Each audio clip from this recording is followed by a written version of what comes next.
Hey guys, Wade here with Texas Duck Dogs, Callback Retrievers, Eager Retriever, and On the Hunt Dog Fuel. Today we're going to do a drive building session. Now it's been years since I did a drive building session. We're doing this one for my good friend Andrew White and his new pup, Traeger. So he's going to be working with Traeger, and we're trying to teach Andrew how to train this dog himself from a young puppy all the way up to an advanced hunting dog. So a dog that can run blind retrieves and multiple birds down and all that. But right now, Traeger is a small puppy, 8 weeks old, and so he's got a lot to learn. So I'm going to use this 12-week-old puppy that I've got with me. His name is Judge. We're going to use Judge to teach you how to do drive building properly. So all you guys with new hunting dogs and new puppies, y'all need to make sure that you're doing your drive building every day in the right way. There's a few tools that you're going to need. One of them is a check cord or a leash. So I've got about a 15-foot leash here. The other thing is you're going to want Avery Hexa bumpers. And everybody's like, well, why does it matter what bumper I use? For one, Avery Hexa bumpers are ergonomically designed to fit in the mouth and in the teeth of a retriever comfortably and securely. So you're going to have less drops and less fumbling of the bumper with these. The old style bumper that I used to use, it was completely round and circular, and it was slick and a little harder to hold. So Avery has designed this hexagon shape. That's why it's called a Hexa bumper. It's got the smooth sides, the 5 smooth or 6 smooth flat sides, and they call it a Hexa bumper. So with that, the dog is going to be able to hold it more securely in their mouth, and then it's got these nice little triangular shaped grooves that their teeth kind of naturally fit in. So you get less drops and less issues. Now you see I'm holding 3. You've got the black and white, you've got the white, and you've got the orange. Dogs are colorblind to orange. This is used for advanced training on blind retrieves or to engage their nose. So if you're throwing marks with an orange bumper, they need to be short, because when the dog sees this, he sees gray. But if you throw this bumper into some medium to heavy cover, the dog's not going to see it laying on the ground. It's going to blend in with the grass, and he's going to have to use and engage his nose to be able to find that bumper. Black and white, just the contrast there. My favorite go-to bumper is the white bumper, and it's what I do all my drive building with. This white bumper, you notice it does not have a string on it. It's just the bumper.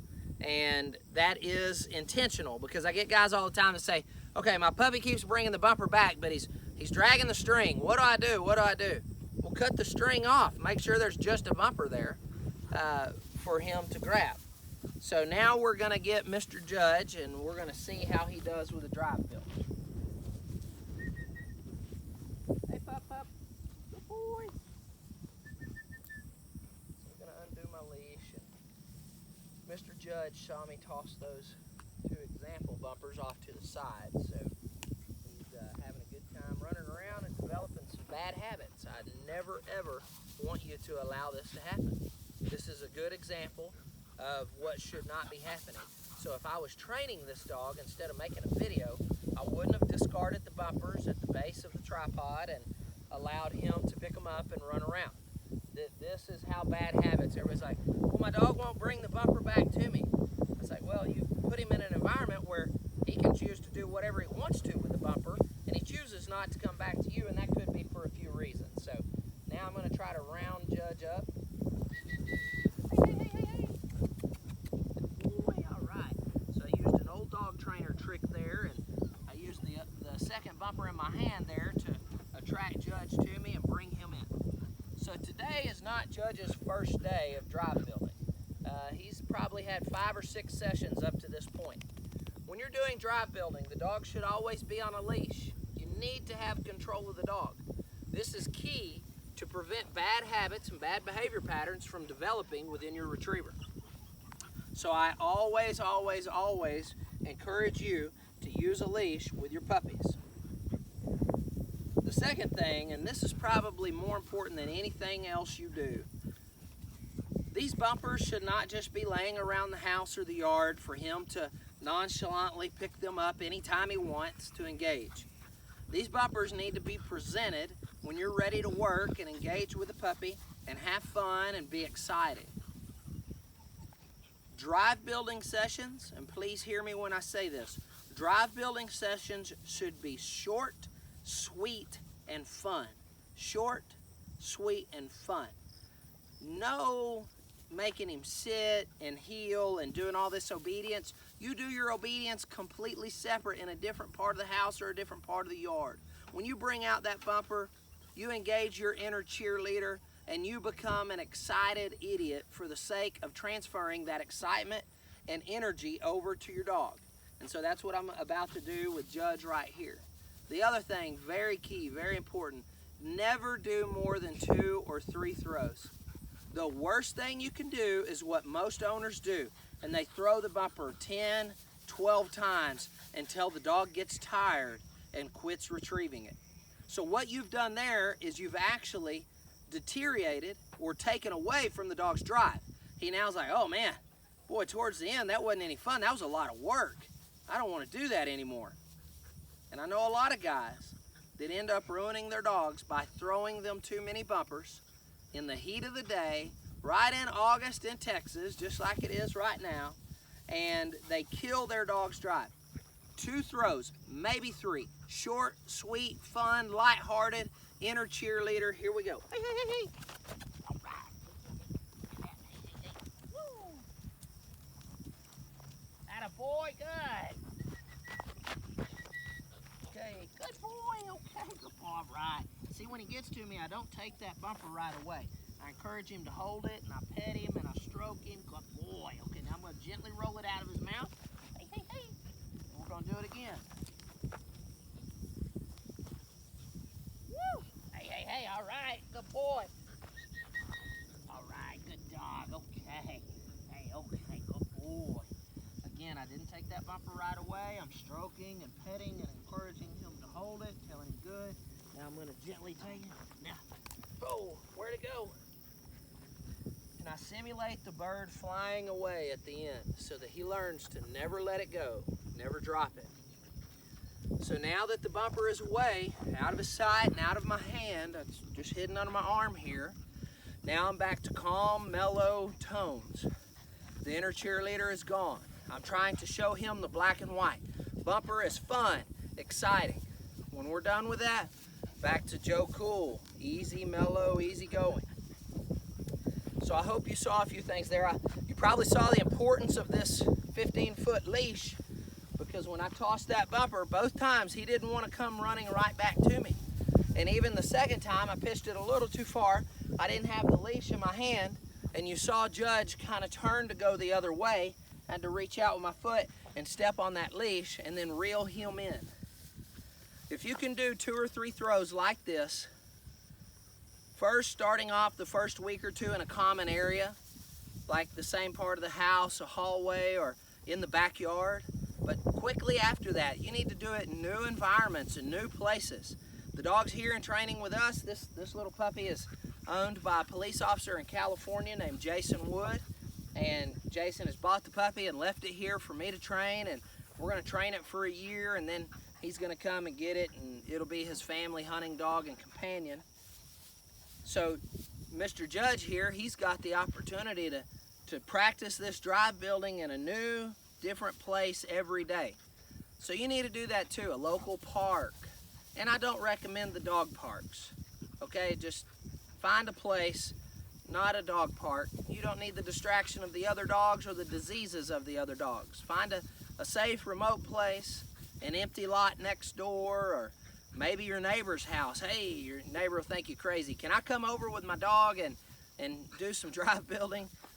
It's key that you allow the dog to retrieve and do the drive building in new places, because ultimately you're going to hunt in a new place, a new location every day.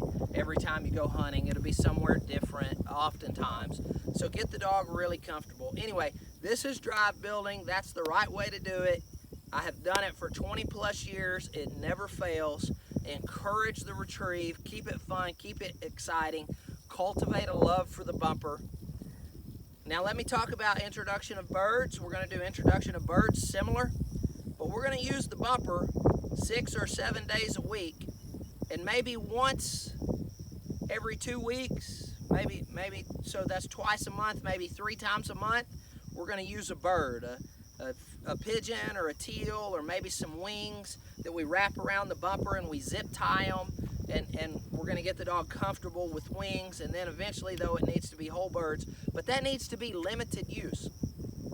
The same thought process behind not having your bumpers and 1,000 toys just laying around the house, and so that he's desensitized to all this stuff. I mean, the most fun he needs to have is this bumper. There's a phrase that I like to use all the time. Absence makes the heart grow fonder. You've heard that? It's true with your dog and the bumper. If you throw it 15 times, you've oversaturated the market. Not interested anymore. If it's laying around the house all the time, who cares? Big deal. See the bumper all day long. If you only pull it out at limited times with excited engagement, absence makes the heart grow fonder. The same will be true for those birds. You need to be doing bird introduction early and young, and encouraging and cultivating a love for the bird. So we'll make some more videos about water introduction and when to start your obedience. That's later on. Okay, you'll set some boundaries for the puppy now. Don't let him jump on you. Make sure he understands that's negative, and there's no positive physical touch reward.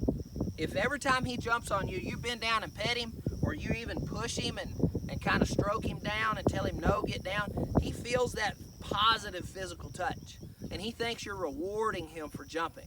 Don't do that.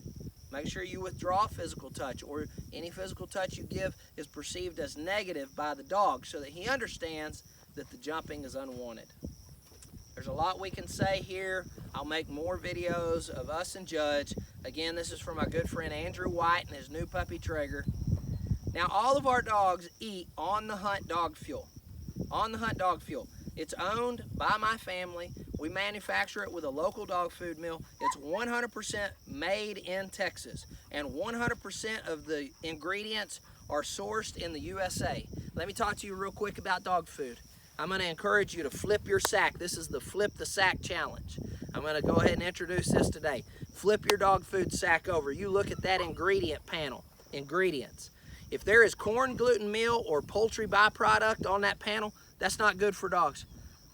Poultry byproduct is everything left over after the normal butchering process. Your dog shouldn't eat that. The feathers, the beaks, the feet, all the bones and everything like that. And you say, well, wait, if my dog lived in the wild and caught a wild bird, he'd eat all that. Yes, he probably would, but he wouldn't do that every single day, every meal, every time you feed him, now would he? Judge is still helping us with this video. Judge just wrapped his long 15-foot leash around the tripod there. I'm sorry about that.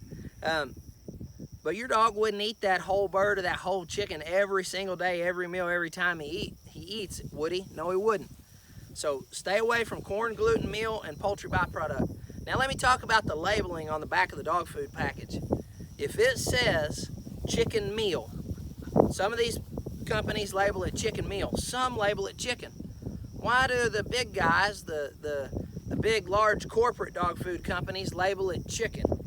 Well, chicken, whole chicken, if it's labeled as chicken on the ingredient panel, it means that that food was weighed prior to being rendered, dehydrated, and processed for dog food. If it lists it as chicken meal, it is still whole chicken. It is not chicken byproduct or poultry byproduct. It is still whole chicken. It's just that company that lists it as chicken meal has enough integrity to dehydrate the chicken, render it, and process it for dog food, and weigh it after it's been dehydrated and rendered. They weigh it after. They weigh it once it's become a meal. All of this stuff gets dehydrated and ground up and put into dog food kernels.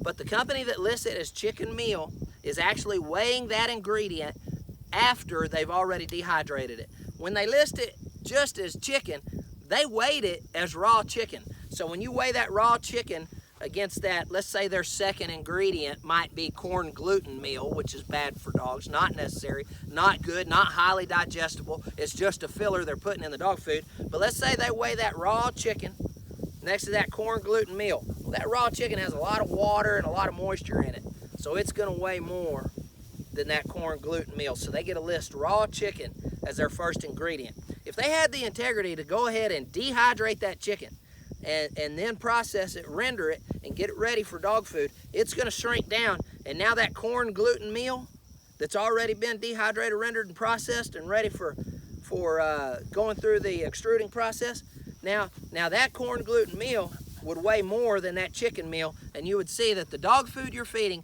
is primarily gluten stripped off of corn, turned into a meal as just a cheap filler, so that their end bottom line is going to be a lot larger. So it's a way to make dog food cheap. So watch out for slick marketing techniques on our dog food, and I own this company, my family and I. It's onthehuntdogfuel.com. You go check it out. There's no poultry byproduct. There's no byproducts of any kind. There's no corn gluten meal. We actually use gluten-free grains because we don't believe that dogs should have gluten in their diet. And it's non-GMO, no genetically modified organics. It's soy-free. It's 100% made in Texas. 95% of the ingredients come right off the Red River Valley. 100% of the ingredients are sourced in the USA, United States of America, greatest country on the planet. And so if you want to support a local family-owned, 100% Texas-made dog food company, go to onthehuntdogfuel.com and order your sack today. You can get our 2618, it's our blue label, it's our 2618 sack for $78. That includes tax, and shipping is always free. That's to your doorstep, and you will feed less of our food than you feed of the other big corporate companies that are making and using corn gluten meal and poultry byproduct as fillers. Why will you feed less of our food? Because you don't need the filler. The fillers have a low digestible nutrient rate. Our dog food has a high digestible nutrient rate. So you'll feed less, the food will last longer, your dog will have a prettier coat, allergies and stuff like that go away, their muscle tone increases because it's more digestion and it's better for them. And we're actually weighing our chicken as chicken meal. That means we've already dehydrated it.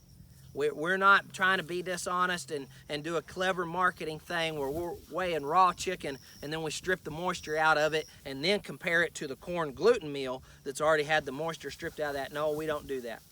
So anyway, please support our family-owned dog food company. Please enjoy these drive building videos with me and Judge, and I hope this helps my good friend Andrew. God bless y'all. See you in the field.